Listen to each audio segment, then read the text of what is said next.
সময় সংলাপে স্বাগত জানাচ্ছি। আমি তুষার। সময় সংলাপে আজ আমার সঙ্গে যোগ দিয়েছেন মাকসুদুল হক এবং সাকিব। মাকসুদ ভাই, বব ডিলানের গলায় নোবেলের সেই জায়গা থেকে কি আপনি বিস্মিত, চমকে গেছেন যে বব ডিলান নোবেলের সাহিত্য পুরস্কার পেয়েছেন? চমকে একটু গেছি আসলে, বিকজ সঙ্গীত শিল্পী নোবেল পুরস্কার, এটা আমি প্রথমে একটু আনসিওর ছিলাম এটা কি গ্র্যামি পেল নাকি, আবার পরে না শুনি যে ভুল। এবং কালকে ওই এটা পাওয়ার পরেই আমি কিন্তু অনেকগুলো ফোন অনেকগুলো চ্যানেল থেকে পেয়েছি আলাপ করার জন্য, তোমার কাছ থেকেও পেলাম। অতএব সত্যি এটা একটা বিস্ময়কর ঘটনা, কারণ 112 বছরের ইতিহাসে নোবেলের এই ঘটনাটি ঘটেনি যে একজন সঙ্গীতজ্ঞ বা সঙ্গীত শিল্পীকে নোবেল পুরস্কার দেওয়া হয়েছে। So it is a remarkable. এবং এটা দেখা যাচ্ছে যে 100 বছরের পূরণের পর নোবেলেরও চরিত্র এবং বৈশিষ্ট্য প্লাস সময়ের সাথে সম্পৃক্ততা রেখে কাকে কিভাবে নোবেল প্রাইজে পুরস্কৃত করা হবে সেটার মধ্যে নতুন ভাবনা চিন্তা শুরু হয়েছে আমার মনে হয়। আপনি বিষয়টা কিভাবে দেখছেন? চমকে গিয়েছেন, বিস্মিত হয়েছেন? আমি খুবই পজিটিভলি দেখেছি। হ্যাঁ, সেটাই। কারণ সত্যিকার থেকে আমি বব ডিলানকে কখনোই কোনো উঁচু মাপের গায়ক মনে করিনি। আমি তার গান, তার যে সেই প্যাঁ প্যাঁ সুরে গান গাওয়া বিষয়টা খুবই বিরক্তিকর। আমি কিন্তু যে জিনিসটা অনেক সময় অনেকে ভুল করেছে, তার কিন্তু গায়কই বলে কোনো কিছু নেই। সে একই সুরে প্যাঁ প্যাঁ প্যাঁ করে গান গাবে একটা গিটার দিয়ে, পরবর্তী সে ইলেকট্রিক হলো। কিন্তু সঙ্গীতকে সে বাহন হিসেবে ব্যবহার করেছে, কিন্তু সে মূলত কবি, কবি। আমি বলবো কমপ্লিটলি কবি। হ্যাঁ, এখন কবিতার মোটা মোটা বই আমরা কিন্তু খুব একটা পড়ি না। কবিতার আবৃত্তির চর্চা কিন্তু আমাদের দেশে যেমন আছে, বিদেশে কিন্তু খুব একটা নাই। এবং র‍্যাপ গান যদি বলো, সেটাও কিন্তু এক ধরনের কবিতা। আচ্ছা, সেটা আবার আমাদের পুঁথির সাথে মিল আছে। তো পুঁথিকে কি আমরা গান ধরবো না আমরা কবিতা ধরবো, সেটা বিষয় হচ্ছে। একইভাবে বব ডিলান, ওই যে আমি আবার বললাম, অসাধারণ উঁচু মাপের কোন শিল্পী, মানে গায়ক সে না, কিন্তু তার লিরিক্সেই মানুষ একেবারে থমকে যেত। আর এই যেটা অনেকে এসে হোমারের সময় থেকে যে ট্র্যাডিশনটা চলে আসছে, এবং আমেরিকাতে কিন্তু ফোক মিউজিকের কিন্তু বিভিন্ন ট্র্যাডিশন আছে। সে হিলিবিলিজ থেকে শুরু করে ব্লুজ থেকে শুরু করে কাহন মিউজিক থেকে শুরু করে বিভিন্ন জাতের মিউজিক আছে। এবং ওই দেশে কিন্তু কবির অভাব নেই। কবিদের কবিতার বই থেকে ওদের এক্সপ্রেশনের নিয়মটাই হলো থ্রু মিউজিক। এবং সেটা ব্ল্যাক র্যাপাররা যা করে সেটাও মিউজিক, সেটাও কবিতা। বব ডিলান আবৃত্তি করে তারা এটা সঙ্গীতে রূপ দেন, এবং 54 বছর ধরে উনি একটা বক্তব্যই তো বলে যাওয়ার চেষ্টা করছেন। এবং শুধু তাই না, আবির্ভাবটা তো ঠিক ঘটে ভিয়েতনাম যুদ্ধের সময়, কারণ সেই সময়টা আমরা বের উঠছি আর কি। আমাদের মানে শৈশবকাল, তারুণ্যের কাছাকাছি পৌঁছাচ্ছি, উত্তাল সময়, সারা বিশ্ব কিন্তু ভিয়েতনামের দিকে চোখ পড়ে আছে। তারপরে কিন্তু বাংলাদেশের স্বাধীনতা যুদ্ধ, মুক্তিযুদ্ধ শুরু হলো। এই সময়টাতে কিন্তু বব ডিলানের আবির্ভাবটা প্রচন্ড রকম আমেরিকান এস্টাবলিশমেন্ট কিন্তু শেক আপ করে। বব ডিলানকে নিয়ে গান গাওয়াতে করে কষ্ট হতো না, একটা গিটার দিয়ে একটা লোক উড়ে যায়, জাস্ট একটা গিটার, একটা লোক ওই প্যাঁ প্যাঁ করে গান গাবে। কিন্তু তার কথাগুলোর, বক্তব্যগুলো, যে মেসেজগুলো, আমি সবসময় বিশ্বাস করেছি সঙ্গীত হয় দুই রকম, একটা হলো ফিজিক্যাল, একটা হলো সেরিব্রাল। একটা হলো শরীরকে তোলা দেবে, যেটা রক মিউজিক বা ডান্স মিউজিক, যে ধরনের মিউজিক বলি, কিংবা আমাদের এই যে লোকগানেও তাই। আর একটা হলো মস্তিষ্কে প্রচন্ড রকম ঝাঁকি দিবে। তো ওই তার মিউজিক যদি বলি, তা ছিল কমপ্লিটলি সেরিব্রাল। মানুষ ঝুম ধরে তার কথা শুনত, নড়াচড়া নেই। এবং হাজার হাজার না, লাখ লাখ লোক বসে তার গান শোনে। সেই বক্তব্যগুলো কাউন্টার কালচার হিসেবে দাঁড়িয়ে যায়। এবং যেটা আমরা অপসংস্কৃতি বলেছি, এটাও কিন্তু আমেরিকান অপসংস্কৃতি ছিল। তো সে আমেরিকান অপসংস্কৃত আমেরিকার কালচারাল মসনদ দখল করেছে বটে, এখন বিশ্বের মসনদ দখল করে ফেলছে। আমার মনে হয় আমি একজন বহুল বিতর্কিত অপসংস্কৃতি ধারক বাহক ও প্রতিপালক হিসেবে খুবই অভিভূত। আমরা একটু সাকিবের কথা শুনি, যে এই যে বব ডিলানের এই যে সাহিত্য নোবেল পাওয়া আপনার কাছে। আমি আসলে মাকসুদ ভাইয়ের সাথে একটু কিছু অ্যাড করবো আর কি। সেটা হচ্ছে মাকসুদ ভাই যেটা বলছে absolutely I am agree with that. আর আরেকটা ব্যাপার হচ্ছে যে তার গানে যে মেসেজগুলো, এটা হচ্ছে সবচেয়ে কি মানে আমার কাছে মনে হয় যেটা যেমন এই যে ব্লোয়িং দ্য উইন্ড, এটা হচ্ছে অ্যান্টি সিভিল ওয়ার, তাই না? ভিয়েতনাম ওয়ার, ভিয়েতনাম ওয়ারের সময় বলেছে। তখনকার সময় একটা আলোড়ন সৃষ্টি স্পেসিফিকলি করেছিল। ভিয়েতনাম নয়, সেটা ছিল যে এটা শান্তির বাণী। Exactly. এই কতদিন আর এই কামানের গোলা আকাশে উড়বে, হ্যাঁ। কেন এটা নিষিদ্ধ করা হচ্ছে না? Exactly. এই যে এই কথাগুলো 60 দশকে বলা চারটিখানি বিষয় না। তখন Exactly. মানে ওয়ার্ল্ড ওয়াইড মিসাইল রেস হচ্ছে, পারমাণবিক শক্তি কার কত, সেই সময় আমেরিকাতে বসে আমেরিকান অ্যাডমিনিস্ট্রেশনকে বৃদ্ধাঙ্গুলি দেখিয়ে এই ধরনের গান করা চারটিখানি বিষয় না। সাহসিকতার বিষয়। হ্যাঁ, এটা সবচেয়ে বড় ব্যাপার যেটা আমার মনে হয়। আর ওই তো মেসেজ, গানের মেসেজ, আমার কাছে গানের অর্থটাই বেশি প্রাধান্য পেত আর কি, তার গানের যে লিরিকটা খুবই মানে মাকসুদ তো বললেনই যে হ্যাঁ তিনি হচ্ছে গায়ক হিসাবে হয়তো সেই বিষয়ে মাকসুদ ভাই সেই জায়গায় তাকে নিতে যাচ্ছেন, কিন্তু তার যে কথা কবি, তাই না মাকসুদ ভাই? হ্যাঁ, মানে আমরা কিন্তু অনেকগুলো বিতর্ক কিন্তু এই গত দু একদিনে হয়েছে তুষার। আসলে কি সঙ্গীত কি সাহিত্যের ভিতরে পড়ে কি পড়ে না? আমার কাছে কিন্তু উল্টোটা, সাহিত্যের ভিতরে সঙ্গীত বাদ পড়বে কেন? এবং এই যে যখন যে মার্টিন লুথার কিং যখন বক্তব্য দিচ্ছেন সেই সময়টাতে নাগরিক অধিকার নিয়ে যখন লুথার কিং কথা বলছেন, তখন কিন্তু খুব বেশি লোক এগিয়ে আসেনি, ওই মানে সেই কণ্ঠস্বর মেলাননি, মানে কবি হিসাবে বা সঙ্গীত নিয়ে এসে সেই জায়গাতে বসেন। এবং সেই জায়গাতে আমরা দেখি যে বব ডিলানের উচ্চারণ ছিল, যেটা মাকসুদ ভাই বলছেন যে মার্কিন যুক্তরাষ্ট্রে বসে সাকিব গাবে, আপনি তো আছেনই সঙ্গে, আমরা গানটা একটু শুনি। আমি ট্রাই করি। বিখ্যাত ব্লোয়িং ইন দ্য উইন্ড খুবই ফেমাস একটা গান, বলার অপেক্ষা রাখে না, আমরা ট্রাই করবো।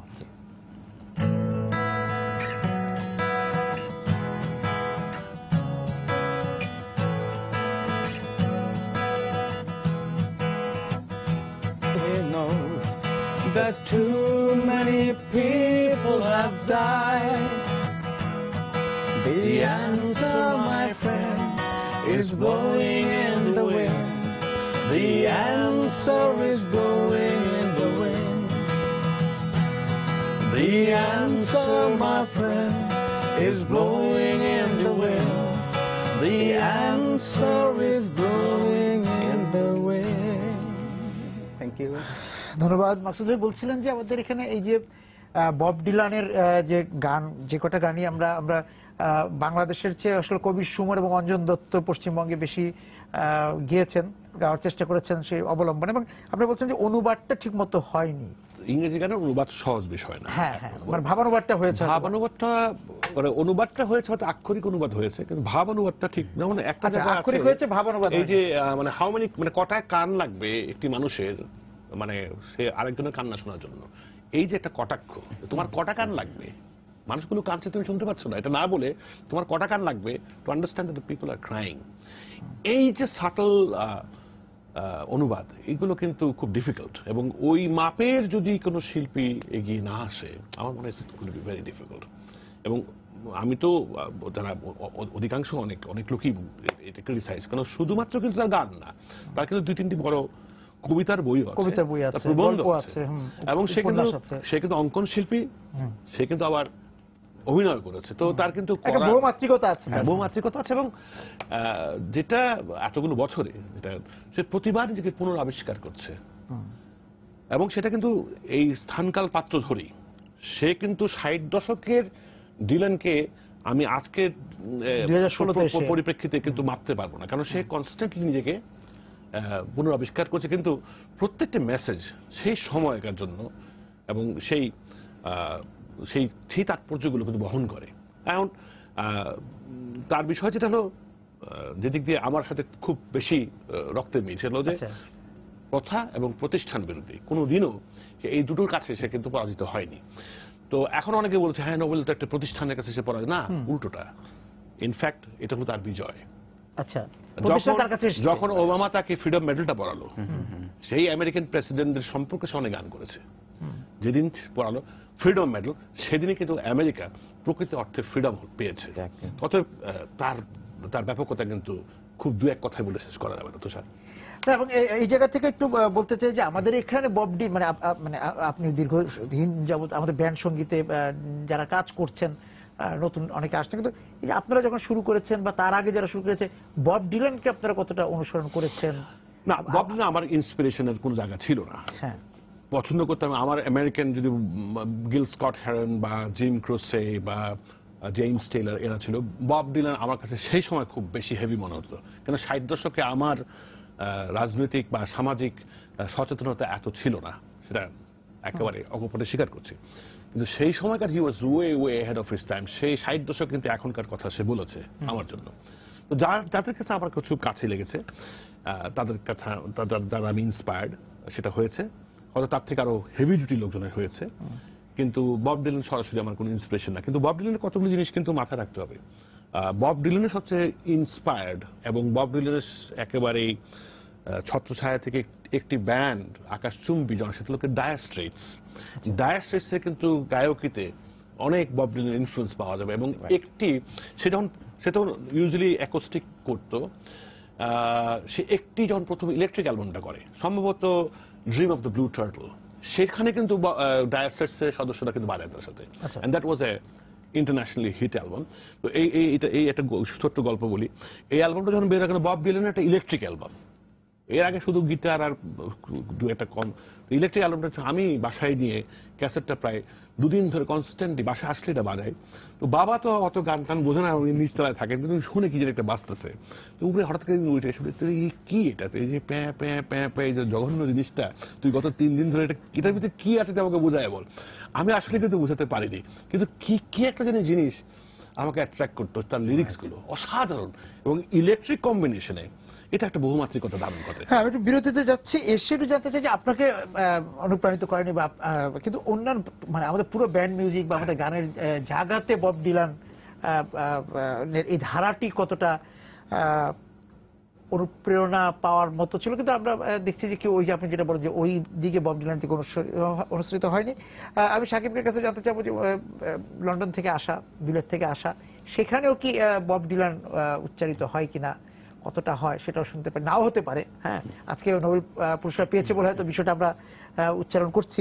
বব ডিলান কিন্তু নগর বাউলও বলা যায়, রক মানে একদম নাগরিক মানে রক ফোক বা এরকম গান গেয়েছে। এবং সেই জায়গা থেকে আমি একটু জানতে চাই যে এই যে বিলেতে এই যে এই বব ডিলানকে আপনি মানে কতটা উচ্চারিত হতে দেখেছেন বব ডিলান গান, এবং নাও হতে পারে। হ্যাঁ, বা আপনাদের যে প্রজন্ম সেই জায়গা থেকে যদি আপনি বলেন যে আপনারা, মাকসুদ ভাইরা তো একভাবে বড় হয়েছে, আপনারা একভাবে বড় হয়েছেন, আপনাদের কাছে বব ডিলান কতটুকু ছিল সার্বিকভাবে? ওয়েল, আমি ইংল্যান্ডে যেটা দেখেছি আমি, সেটা হচ্ছে যে ওদের আসলে বব ডিলানের প্রভাবটা খুব বেশি ছিল তা না, হ্যাঁ, to be honest with you. হ্যাঁ, বাট ইংলিশদের সাথে মেশার পর যেটা বললাম, ওরা আসলে জন লেনন, তারপর হচ্ছে বিটলস, পিঙ্ক ফ্লয়েড, তাদের দ্বারা বেশি ইনফ্লুয়েন্সড আসলে। YouTube, Irish music, Scottish music খুব বেশি। তো আমার দৃষ্টিতে খুব একটা পড়েনি, বা হ্যাঁ একেবারে যে নেই তা না, জনপ্রিয়। যেমন আমি থাকতে আমি যেতে পারিনি। গ্লাসটনবারি একটা ম্যাসিভ ফেস্টিভ্যাল হয় 4 দিন 2011-তে, গ্লাসটনবারি আমি যেতে পারিনি, বৃষ্টি ছিল।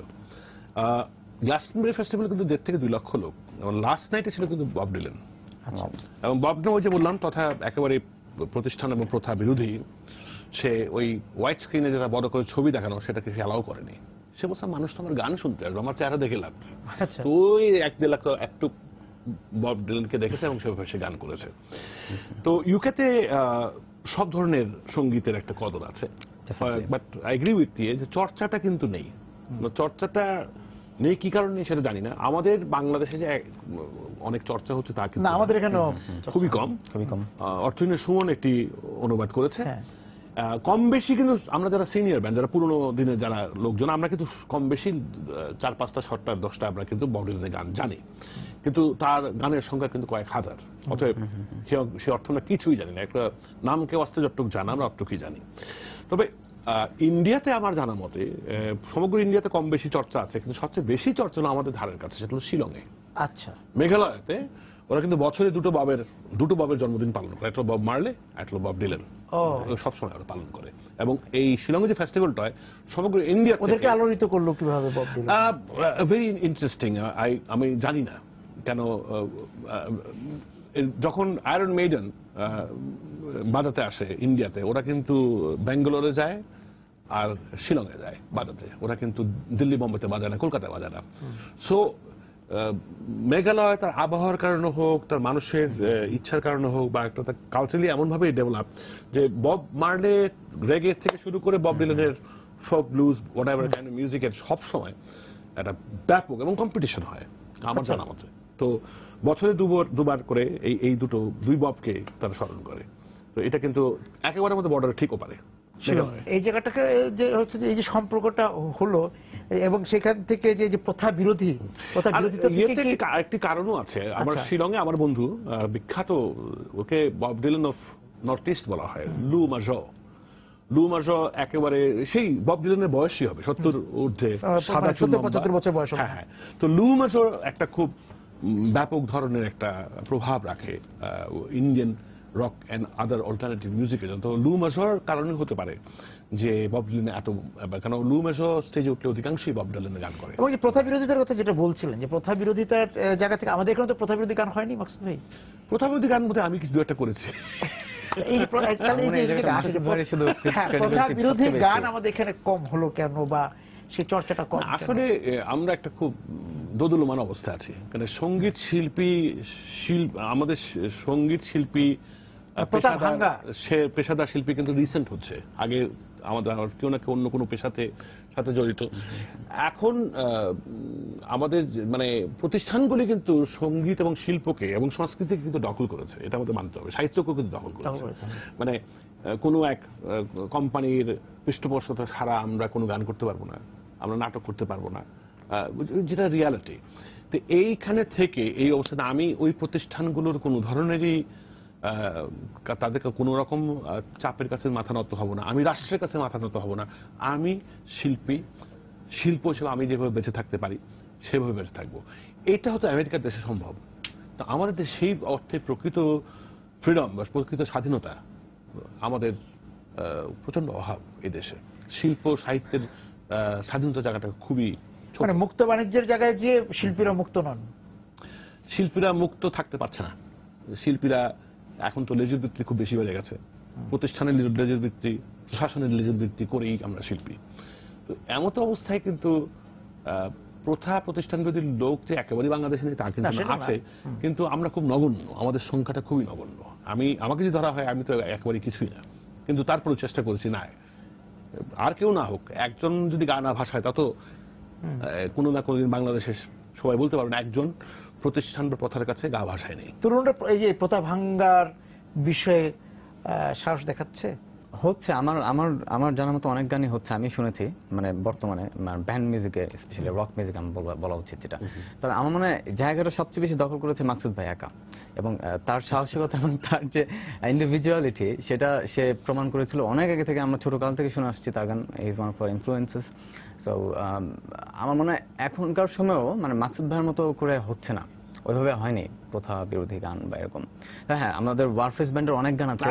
হ্যাঁ, একেবারে নেই এই কথা বলতে কিন্তু ভুল হবে, কিন্তু আরো শক্তিশালী, আরো অনেকে এগিয়ে আসবে, যেটা আমি খুব এই 96 থেকে আমি চাচ্ছি যে আরো লোক আসুক। সেটা কিন্তু হচ্ছে, কিন্তু আমি ভেবেছিলাম যে বাঁধ ভাঙা ঢেউর মতো আসবে এবং একটা ব্যাপক ঝাঁকি দিয়ে, এটা আজম ভাইও চেয়েছিলেন যে ব্যাপক ঝাঁকি দিয়ে সমাজ রাষ্ট্র সবকিছু পরিবর্তন চিন্তা করি। এবং সেই জায়গা থেকে কি যে আমরা মানে সার্বিকভাবে যদি বলি আমাদের সমাজ সংস্কৃতিতে সহিষ্ণুতার মাত্রাটা কমে গেছে। 90-তে তো অনেক গান হয়েছে, আপনারাই করেছেন, বাম্বার সামষ্টিকভাবে করেছেন, অনেক ব্যান্ডই করেছে, আপনি ফিডব্যাকে ছিলেন, অন্যরা যে ব্যান্ডগুলো তো ছিল তারা করেছে।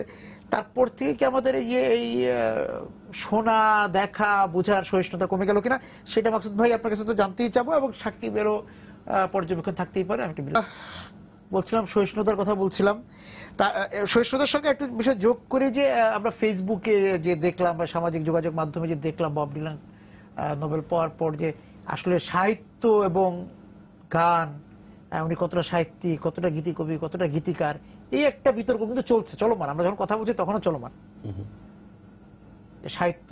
না আসলে আমার কাছে মনে হচ্ছে কি মানে আমাদের দেশের লোকজন ধরে নিচ্ছে গায়কের কাজ হলো গান গাওয়া, আর অধিকাংশ গায়ক এই দেশে কিন্তু হলো কণ্ঠশিল্পী। সে নিজে কোনো গান লেখে না, সে নিজে কোনো গান সুর করে না, আয়োজনে লেখা, আয়োজনে সুর, সে শুধু গেয়ে যায়। এবং এই ধরনের শিল্পীর সংখ্যাই কিন্তু 90%। গান লেখে, নিজে সুর করে এবং গায়, সিঙ্গার সং রাইটার, এই ধরনের সংখ্যা কিন্তু খুবই কম, হাতে নগণ্য, আমরা গুনতে পারবো। আর ব্যান্ড সঙ্গীতের ক্ষেত্রে এক্স্যাক্টলি তাই। সমগ্র দেশের যে চিত্র সেই চিত্রের ভিতরে কিন্তু সিঙ্গার সং রাইটার মানে গীতি গায়নের সংখ্যা এই জায়গায় অনেক এগিয়ে আছে আমাদের লোককবিরা। এখন লোককবিতার বিষয় এখন আমরা যদি তো মানুষ সহজে এই যে গায়ক আবার সে সাহিত্য কি বোঝে এই একটা বিষয় আছে। গায়ক তো গান গাবে, সে সব এত ডিপ কথা বা সাহিত্যের তো সাহিত্য আমরা ধরে নিচ্ছি কিছু লোক তারাই চর্চা করবে, তারাই বোঝেন, তারাই জানেন এবং তারাই পুরস্কৃত হবে। এটা কিন্তু একটা বদ্ধমূল ভুল ধারণা আমাদের বাঙালির। প্রশ্নটা হতে পারে এমন, হ্যাঁ উনি জীবিত নাই, জীবিত থাকলে লালন সাঁইজিকে আমরা কোন মাপে ফেলতাম? তাকে কি আমরা গীতি কবি ফেলতাম, নাকি তার কর্মকে আমরা কবিতা পড়তাম, নাকি তাকে আমরা সাহিত্য ধরতাম? কারণ সাহিত্য কবিতা সাহিত্যর বাইরে না তো। লালন সাঁইজির যে পদগুলো বেঁচে আছে এটা তো মানুষের চর্চার জন্য, এটা তো অরাল ট্র্যাডিশন, এবং এটাকে বাঁচিয়ে রাখার যে বব ডিলান যেভাবে কথাগুলো বারে বারে রিপিট করে নতুন নতুন শব্দগুলো সঙ্গীতের উপরে বাহন হিসেবে ব্যবহার করে, লালন সাঁইজির পদগুলো তো তাই। আমাদের যতগুলো বড় মাপের সাধুগুরুরা, যারা বড় মাপের যারা সাঁইরা যারা গান লিখে গেছেন, এগুলো তো বেঁচে আছে সঙ্গীতের বাহন হিসেবে, কিন্তু কথাগুলো তো আমাদের মানে পদকর্তাদের ভঙ্গিটা একই।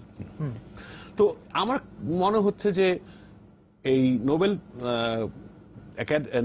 একাডেমি একটা খুব ব্যাপক ধরনের একটা সিদ্ধান্ত নিয়েছে। আমার মনে হয় এটা কিন্তু কেন তারা বলছে যে তার গানের তার কবি একটা নতুন এক্সপ্রেশন পেয়েছে, যেটা হোমারের সময় থেকে হয়ে আসছে। হ্যাঁ, একটা কাব্যিক মূর্ছনা নতুন ভাবে সৃষ্টি করেছেন উনি। হ্যাঁ, এবং হোমারের 5000 বছর আগে থেকে এই ট্র্যাডিশনটা আছে। আমরা মনে হয় যে নোবেল একাডেমি যেটা করেছে, আমার মনে হয় যে একটা পুরনো জিনিসকে আবার রিভাইভ করা, একটা পুরনো এনশিয়েন্ট ট্র্যাডিশন। কারণ এখনকার যুগে মানুষ আর গান শুনতে চায় না।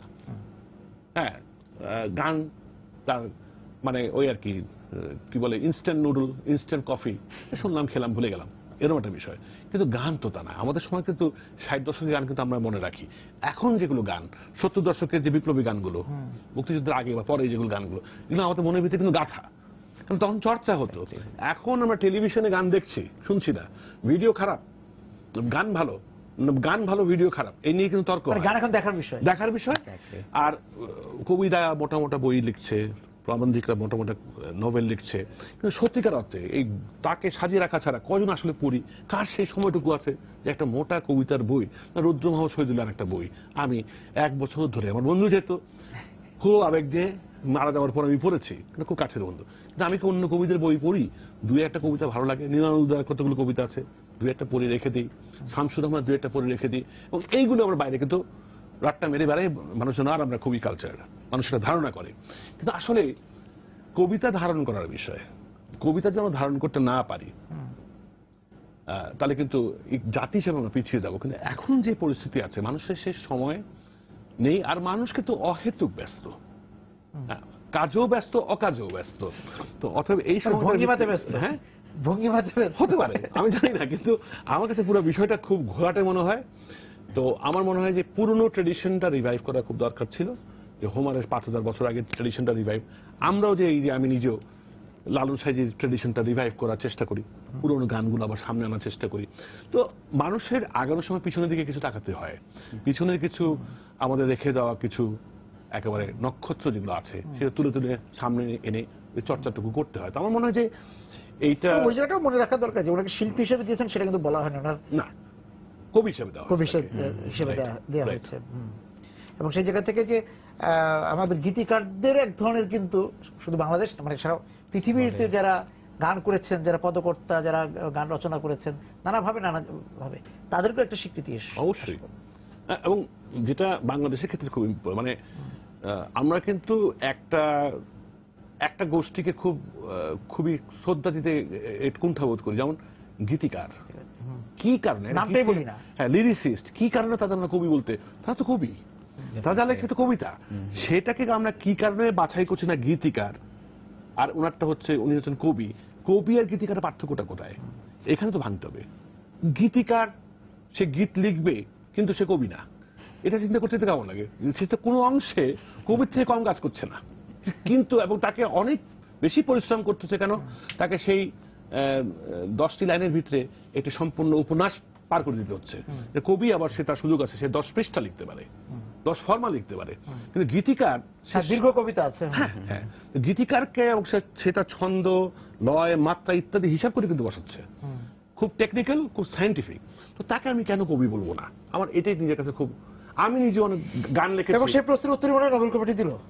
আমার মনে হয় সেটাই অত্যন্ত গুরুত্বপূর্ণ। আপনাকে অনেক ধন্যবাদ, সাকিবকে অনেক ধন্যবাদ আজকে আমাদের সঙ্গে যোগ দেওয়ার জন্য। দর্শক যারা ছিলেন আজকে আমাদের সঙ্গে এই আলোচনায়, এই আড্ডায়, আপনাদেরকে ধন্যবাদ জানিয়ে শেষ করছি আজকে সময় সংলাপ। দেখাবে আগামী দিন। সবাই সুন্দর থাকুন।